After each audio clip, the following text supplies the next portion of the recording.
and let me show you how to block a number.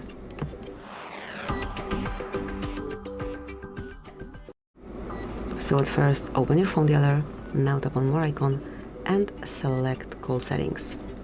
Here go to Blocking Rules, and now you can smoothly either block all unknown callers over here, tap on Enable, and from now on, no unknown number would be able to reach you. Or you can block spam calls, suspected scam, advertising, estate agents, insurance and finance. Just mark the preferred options. Then you can also block incoming calls from unknown numbers, from international calls. Then you can block by the number registration location, so mark it here and add it here, just like that. Now you can also block notifications. Here you've got the list of blocked numbers, and also you can create here trust list if you want to. So this is it.